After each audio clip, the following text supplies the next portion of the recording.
Welcome to Me22088 Vibration and Noise Control. In this lecture, we will delve into the crucial process of vibration analysis. Understanding this procedure is fundamental to effectively controlling and mitigating the unwanted vibrations and noise.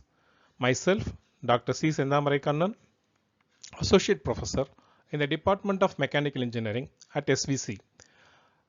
In this lecture, we will be exploring the key steps involved in analyzing vibrations, from identifying the source and type of vibration to measuring and analyzing the data, and finally implementing solutions for vibration control.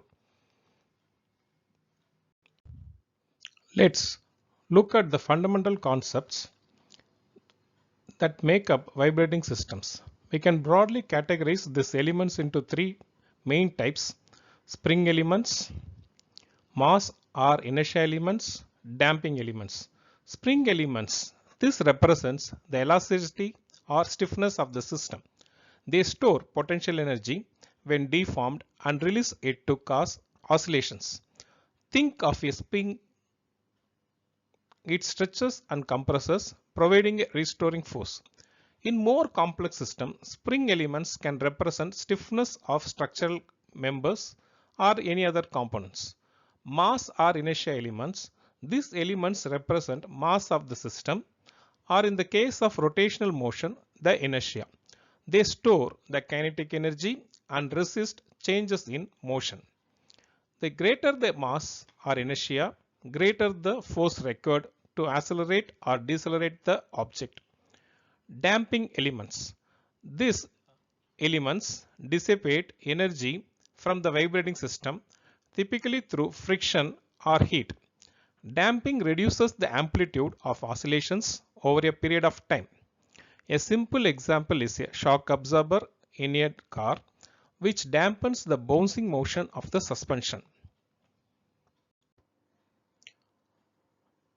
In this slide, we are going to see mathematical modeling. The purpose of this mathematical modeling is to represent the important features of the system in mathematical forms by using governing equations.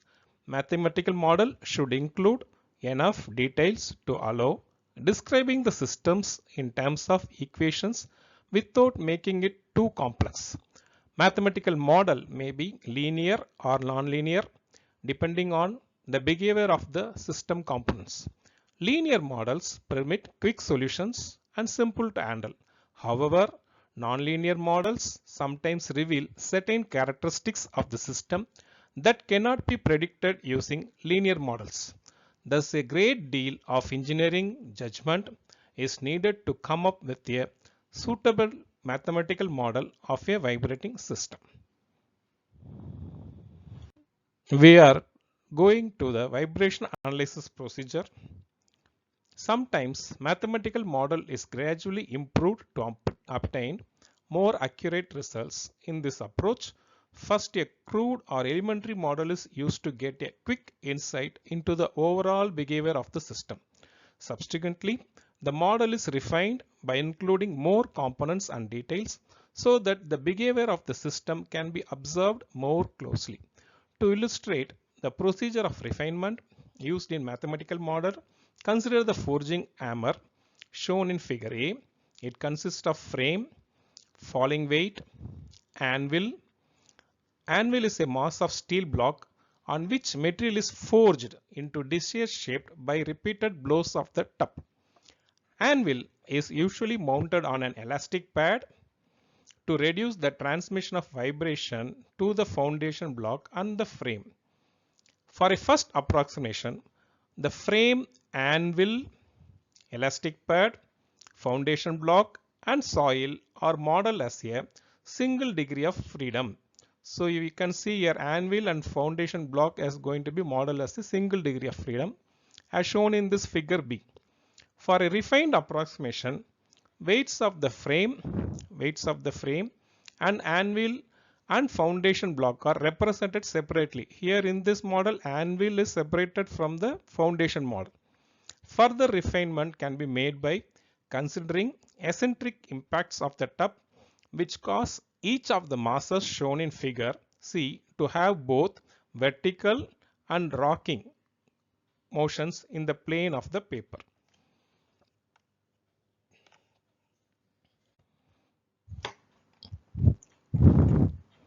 Figure shows a motorcycle with a rider. Develop a sequence of three mathematical models of the system investigating vibration in the vertical direction.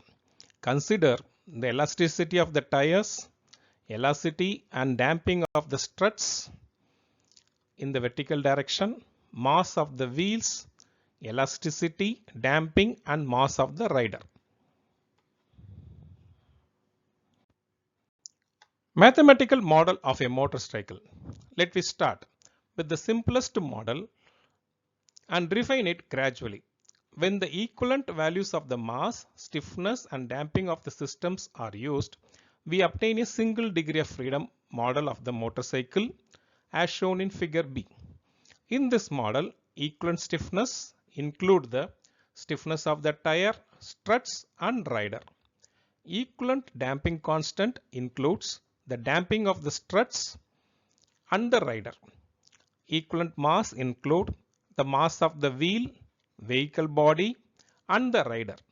This model can be refined by representing the mass of the wheels, elasticity of the tires and elasticity and damping of the struts separately as shown in figure C. In this figure C model, the mass of the vehicle body and mass of the rider as shown in the figure is added mv plus mr. When the elasticity as spring constant K1 and damping constant C1 of the rider are considered, then the refined model is given like this.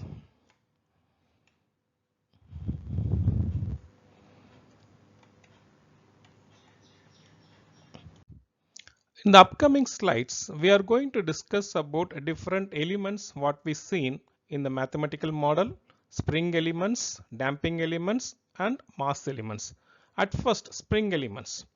Linear spring is a type of mechanical link that is generally assumed to have negligible mass and damping, meaning we are primarily concerned with their stiffness and how they exert the force.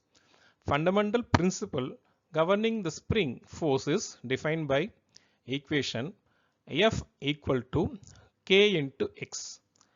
Let's break down what each of these variables represents. Where F represents spring force itself.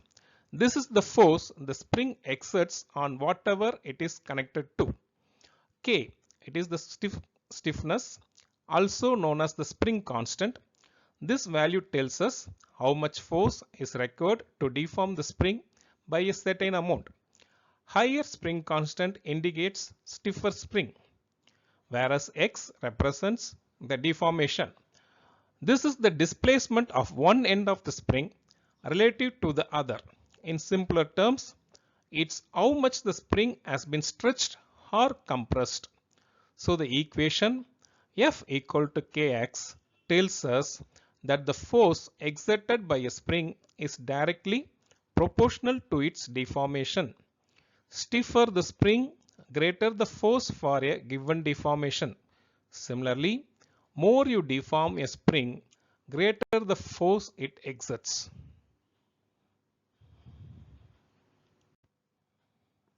Now let's delve into a practical application of a spring force by examining the static deflection of a beam and how it relates to the spring constant. Consider a beam which is fixed at one end, often called a cantilever beam.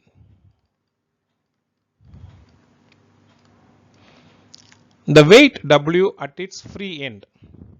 This weight causes the beam to deflect or bend on a certain amount.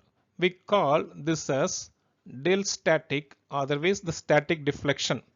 The formula for calculating the static deflection is WL cube divided by 3EI, where W represents weight applied at the free end of the beam, which is further equal to W equal to M into G, mass of the beam and acceleration due to the gravity. where L represents length of the beam. E represents Young's modulus. Higher Young's modulus means the material is stiffer. I, the moment of inertia of the beam is cross section.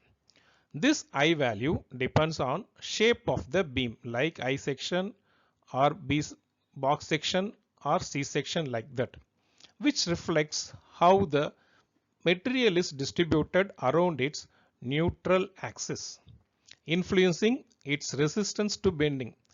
Now, how this relate to the spring constant? Spring constant represents force required to produce a unit deflection. For this beam scenario, that is del static equal to 1, the spring constant can be determined using this relationship. This equation shows that spring constant is directly proportional to Young's modulus, moment of inertia, and which is inversely proportional to length of the beam. This means stiffer material, larger moment of inertia, or a shorter beam will result in a larger spring constant. Once again, when the material is stiffer, then the moment of inertia is larger, the beam will be shorter, which will result in larger spring constant, meaning it takes more force to deflect the beam for a given amount of load. Springs are often used in combination to achieve specific stiffness characteristics. We explore two fundamental arrangements, springs in parallel, then springs in series. Springs in parallel concept is, in parallel arrangement like this, the springs are placed side by side. Imagine placing two identical springs beneath a board. They both compress by the same amount when you step on the board. Diagram A represents two springs with spring constant K1, K2 supporting a weight W. Total deflection del static is same for both the springs. When we come to this diagram B, this illustrates a general case with n springs in parallel. Again, the deflection is identical for all types of springs.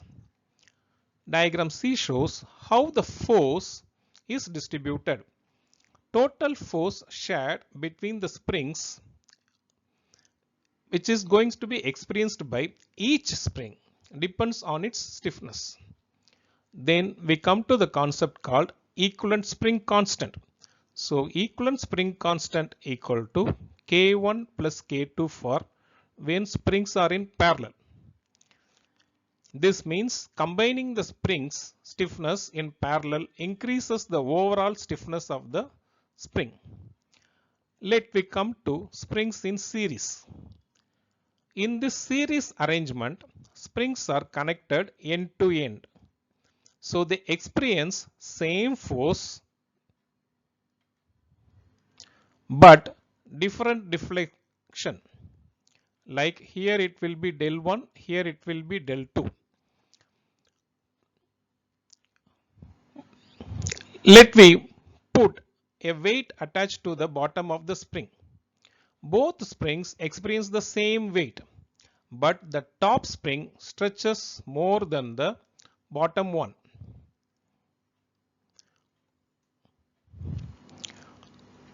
Hence, the total deflection is going to be different. Deflection due to because of K1 is different from that of the deflection due to because of the K2.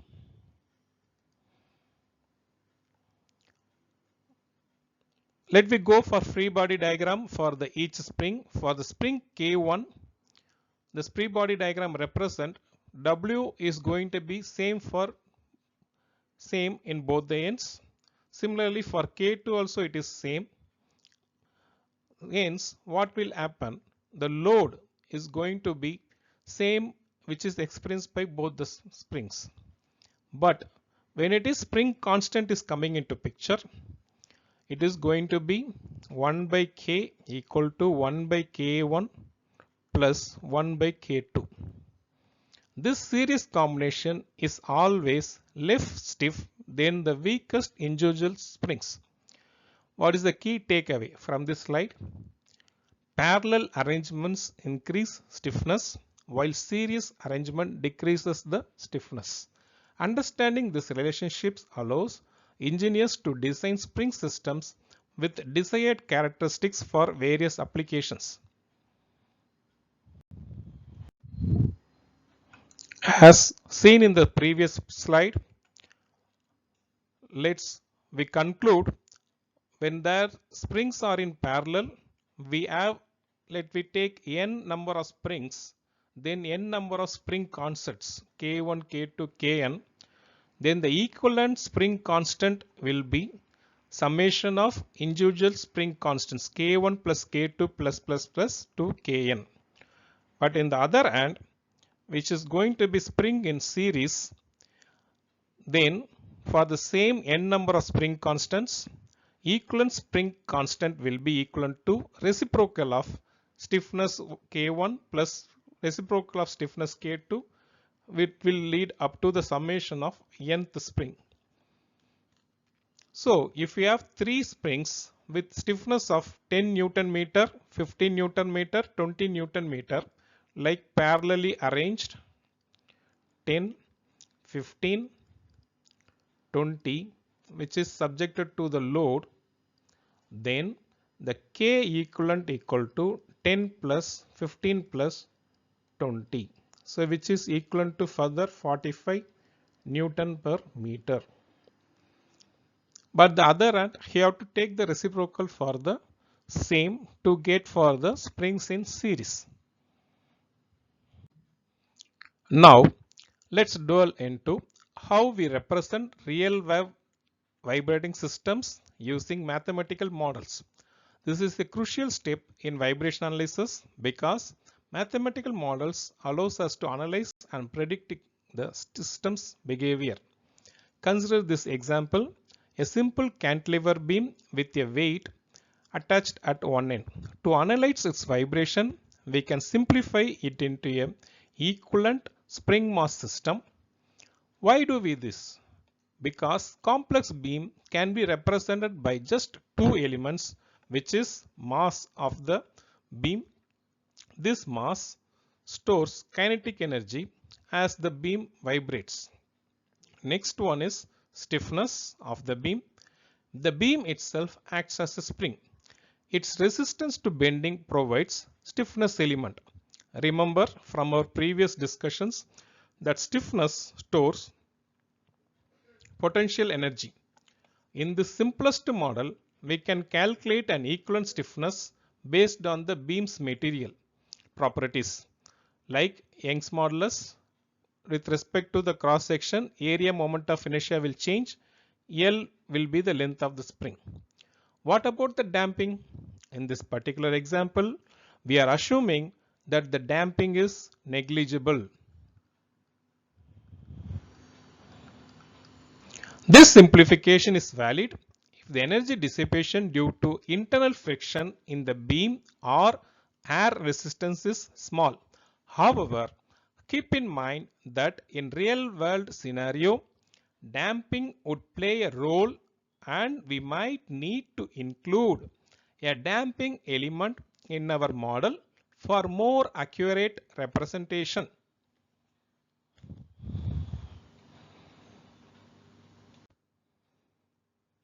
Now, let's move beyond single degree of freedom systems. Consider a more complex scenario, a multi-story building. As you can see in figure A, we have a building with multiple floors. Each floor has a certain mass and the building structure has stiffness due to the columns and beams. To analyze the vibration of this building, we can simplify into a multi-degree of freedom spring mass model as shown in figure B, which is represented in this figure B. Mass elements. Each floor is represented by mass M1, M2, M3, etc.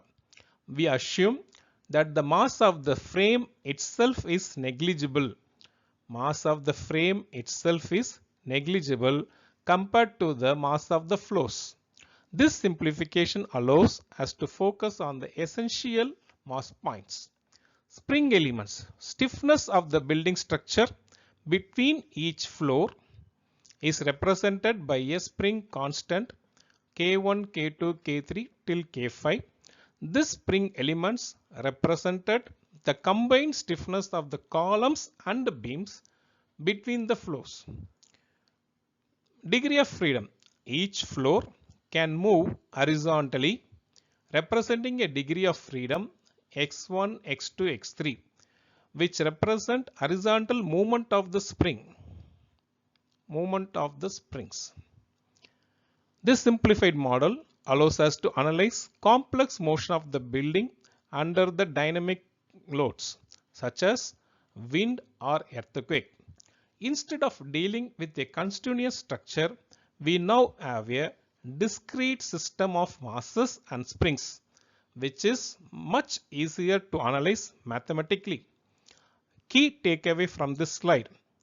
It is, we can represent complex structure with multiple interconnected components as a system of interconnected masses and springs. This approach is fundamental to analyze multi-degree of freedom systems, which are common in many engineering applications.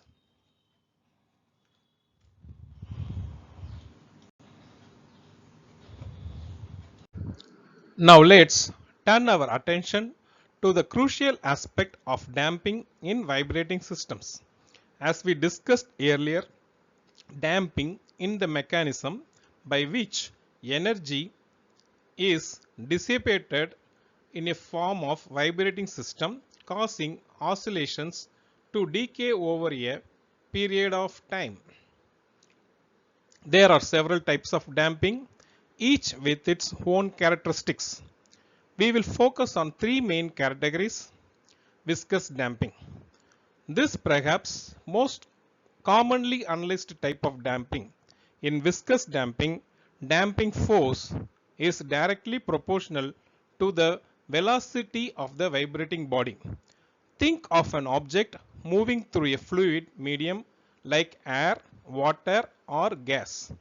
This type of damping is often modeled using a dashpot, and it is mathematically convenient to work with because it leads to linear equations of motion. Next, Coulomb or dry friction damping. In this type of damping, damping force is constant in magnitude but acts in the opposite direction to the motion. Imagine an object sliding across a dry surface. Friction force remains the same regardless of the velocity, but it always opposes the direction of sliding. Coulomb damping is non-linear, which makes the equations of motion more complex to solve. Material or solid or strict damping. This type of damping arises from the internal friction within the material itself as it deforms. When a material is subjected to cyclic loading, like in vibration, energy is lost due to friction between the internal planes of the material. This energy loss is manifested as heat. Strict damping is also nonlinear and is often characterized by the energy dissipated per cycle of vibration. Now, let's turn our attention to the crucial aspect of damping in vibration systems. As we discussed earlier, damping is very important. Here in this slide, we are going to see the applications of the damping, different types of damping. Damping elements, in this case of viscous damping, you can see viscous damping means the object is going to be moving in air, water, gas or oil. Resistance to motion is increases as the velocity increases. The real world example is shock absorber in a car. Shock absorber uses hydraulic fluid to provide resistance to the motion of suspension. Faster the suspension moves, greater the damping force, preventive excessive bouncing and providing a smooth ride. Another example is the damping mechanism in a door closer, which prevents door from slamming shut.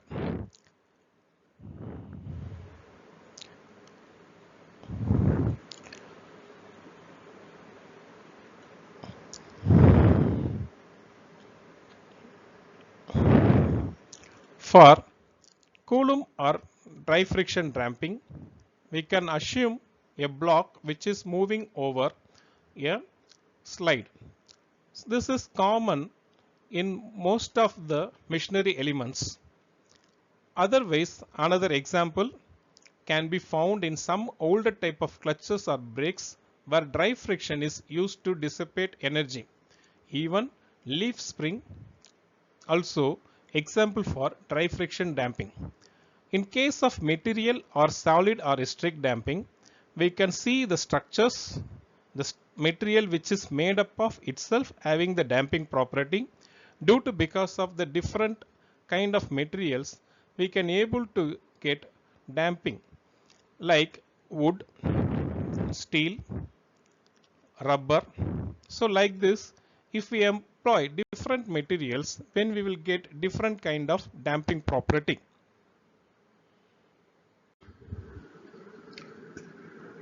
Till this slide, we have primarily focused on linear damping, where the damping force is directly proportional to velocity.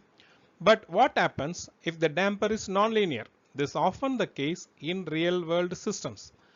If we encounter a non-linear damper, we can often use a linearization process to simplify the analysis. The key idea is to approximate the nonlinear damping force around an operating velocity, which we call V star. As you can see in the equation here, we can calculate equivalent damping constancy by taking derivative of the damping force with respect to velocity and evaluating it at the operating velocity V star. This gives us the slope of the force velocity curve at the specific operating point, effectively linearizing the damping behavior around that point. Now let's look at the concrete example of a viscous damper. Here we have a plate moving within a viscous fluid.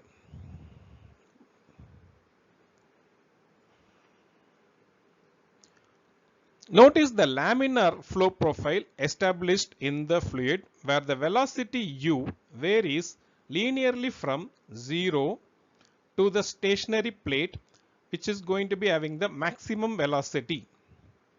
Damping force F in the case is related to fluid velocity, plate surface area, velocity V and gap h between the plates. The relationship might be linear or non-linear depending on the specific fluid or operating conditions. In case non-linear, we have to go for linearization technique. We have just discussed to approximate it as a linear damper for a specific operating system. Understanding this kind of non-linear dampers is very essential for accurately modeling and analyzing real-world vibrating systems. In the previous slide, we seen this example, that is a plate moving with velocity v on a viscous fluid. For this, we are going to get that damping. The damping is going to be in the form of differentiation of force with respect to v. This is going to be the key idea to approximate the nonlinear damping force with the operating velocity V star. In this case, the shear stress which is developed in the fluid layer at a distance y from the fixed plate is given by shear stress equal to mu du by dy, where mu is viscosity, where du by dy is nothing but velocity gradient. This velocity gradient is clearly seen from the fact that at bottom of the plate velocity gradient is 0, whereas it is maximum where the velocity of the plate is clearly touching the fluid.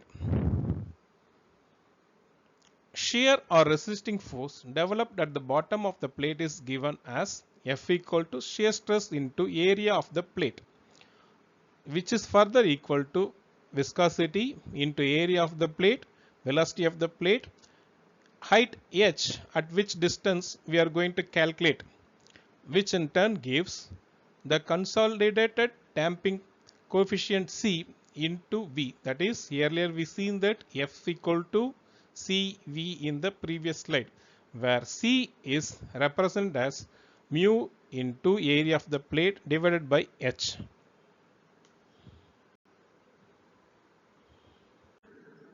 Let's explore strict damping, which as we discussed earlier arises from internal friction within a material as it deforms. This phenomena is best visualized using a hysteresis loop, also known as stress strain curve.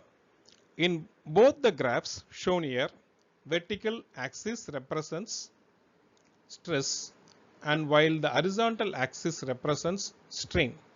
When a material is subjected to a cyclic loading and unloading, like in vibration, stress-strain relationship doesn't follow the same path like the linear path. While loading, it will go in the same straight line. Then while retaining also, it will has to return in the same straight line. It is not like that. This difference in path creates a loop, which we are calling it as hysteresis loop. So loading, it will follow one path. For unloading, it will follow the different path. As the material is loaded, stress increases and the strain also increases. So loading curve is going to be in this form. But the strain doesn't immediately return to 0. Instead, it follows a different path, the unloading curve, resulting in the loop.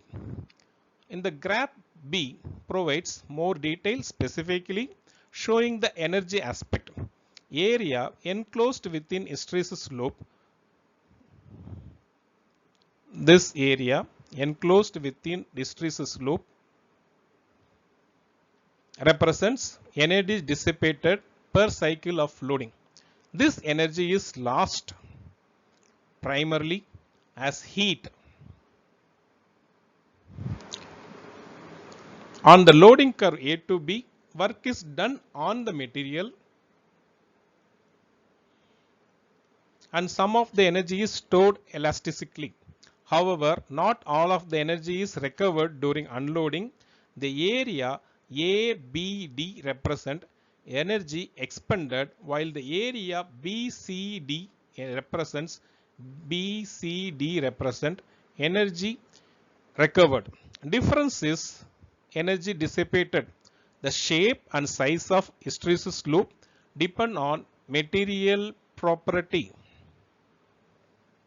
and amplitude of the vibrating cycle. Hysteresis is a crucial consideration in vibrating systems because it directly affects how much energy is lost during each vibration cycles. Materials with high hysteresis like rubber are excellent in damping the vibrations, while materials in low hysteresis will have the lowest damping. Understanding the hysteresis loop allows engineers to select materials with appropriate damping characteristics for specific applications. Most common way to express damping capacity related to hysteresis loop is through specific damping capacity, often denoted by the simple psi, represent the energy dissipated per unit volume of the material per cycle of vibration normalized by the maximum strain energy stored in the material during that cycle. Calculating psi, that is specific damping capacity, from the hysteresis loop means we have to first calculate energy dissipated, that is W. The energy dissipated per cycle is directly proportional to the area enclosed by hysteresis loop. Mathematically, this is represented by WD equal to integral of force with respect to displacement over a cycle, or in terms of stress and strain, WD, that is energy dissipated, is integral of stress with respect to strain over the cycle. This integral is simply area of the loop. You can determine it graphically by measuring the area, or numerically if you have the stress strain data.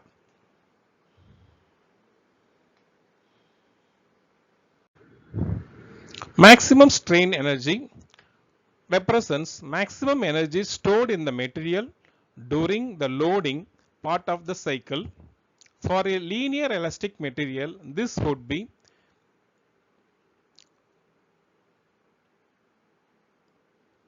maximum energy stored equal to stress maximum into strain maximum divided by 2. For nonlinear elastic materials, you have to integrate the loading curve. Specific damping capacity is then calculated as the ratio of energy dissipated to maximum strain energy. That is psi equal to energy dissipated divided by maximum strain energy. Loss factor. Another related parameter is the loss factor eta, often denoted by eta. It's related to SDC by eta equal to psi divided by 2 pi. Loss factor is often used in vibration analysis because it directly relates to the damping ratio of the system, especially for lightly damped systems. Most of the research papers were calculating the loss factor to tell the material damping capacity. In the previous slide, we used maximum strain energy to calculate SDC. Why we have to normalize it? Because when we normalized it using this maximum strain energy, psi, that is SDC, will become a dimensionless quantity that represent friction of the stored spread that is lost due to damping. This allows for comparison of the damping characteristics of different materials regardless of their size or stiffness. Practical considerations are accurate measurements of the stress strain curve is crucial for reliable SDC calculation. Next, test conditions. SDC can depend on factors like temperature, frequency of loading, and strain amplitude. Therefore, it is essential to specify the test condition when regarding the SDC calculations. Material behavior. These equations above assumes that the material returns to its original state after the cycle. For material that exhibits permanent deformation, the calculation might be different.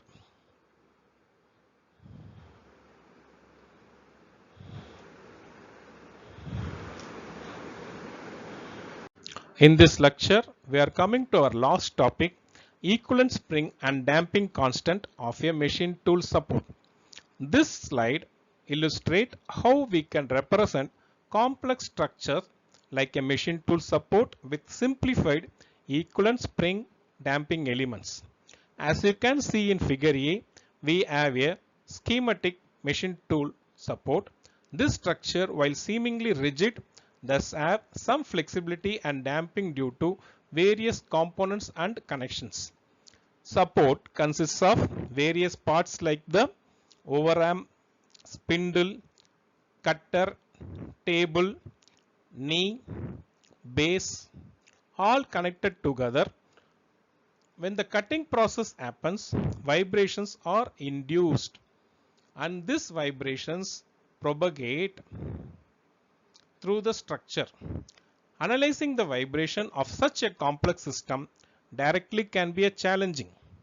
That's where the concept of equivalent spring and damping constants comes in. We can simplify this complex structure into a system of interconnected springs and dampers as shown in figure B. This simplified model represents overall stiffness and damping characteristics of the entire machine tool support. Here, the various K elements K1, K2, K3, K4 represent the equivalent stiffness of different parts of the structure, while the elements C, C1, C2, C3, C4 represent equivalent damping. For example, K1C1 might represent stiffness and damping of the base and its connection to the floor, while K4C4 might represent damping associated with overarm and spindle assembly. Mass is represented by W and it is acting at point center of gravity G. By representing the machine tool support in this simplified manner, we can create a mathematical model that is much easier to analyze. In continuity with the previous slide, the machine we taken, milling machine, is supported on 4 shock absorbers. Elasticity and damping of each shock mount can be modeled as a spring and a viscous damper. The equivalent spring K equivalent damping constant C equivalent of the machine tool support in terms of spring constants Ki and damping constant Ci suffix of the mounts. Free body diagram of the 4 springs and 4 dampers are given in figure C. Assuming that the center of mass G is located symmetrically with respect to the 4 springs and dampers, we notice that all the springs will be subjected to same displacement and all the dampers will subject to relative velocity x dot, where x represent displacements, x dots represent velocity with respect to the center of mass G.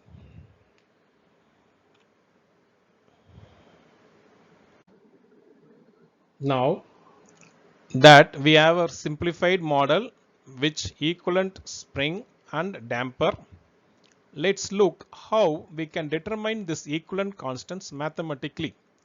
In this slide, we are calculating this where F suffix S represents the total force acting on all the springs.